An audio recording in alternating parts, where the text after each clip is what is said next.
বন্ধুরা, আজ করব ফুলকপি দিয়ে রুই মাছের ঝোল।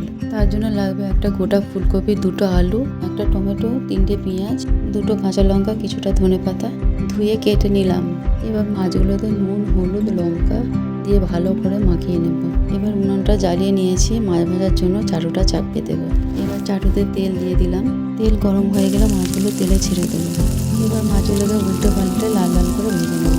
মাছ ভাজা হয়ে গেছে, এবার মাছগুলোকে অন্য পাত্রে তুলে নেব। এবারে উনানে একটা হাঁড়ি বসিয়ে দিয়েছি, সামান্য জল দিয়ে কেটে রাখা কপিগুলো জলে দিয়ে দেবো। নুন হলুদ দিয়ে কপিটাকে ঢাকা দিয়ে ফুটিয়ে নেব। ফোটানো হয়ে গেছে, এবারে ছেঁকে অন্য পাত্রে তুলে নেব। আবারও উনানে কড়াই বসিয়ে দিলাম, কড়াই তেল দিয়ে কপিগুলো লাল লাল করে ভেজে তুলে নিলাম। আবারও উনানে কড়াই বসিয়ে তেল দিয়ে কেটে রাখা পেঁয়াজ কুচি দিয়ে নাড়াচাড়া করে কেটে রাখা আলুগুলো দিয়ে আবারও নাড়াচাড়া করে নেব। এবার স্বাদ মতো নুন দিয়ে নাড়াচাড়া করে ঢাকনা চাপা দেব।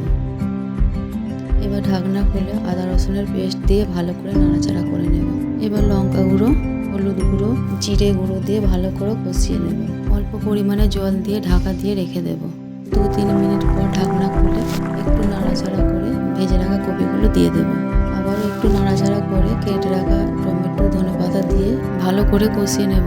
কষানো হয়ে গেছে, এবারে জল দিয়ে ভেজে রাখা মাছগুলো দিয়ে দেবো। এবার 2টো কাঁচা লঙ্কা দিয়ে ঢাকনা চাপা দিয়ে রেখে দেবো।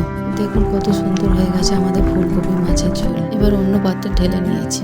ফুলকপি মাছের ঝোল খেতেও হেভি।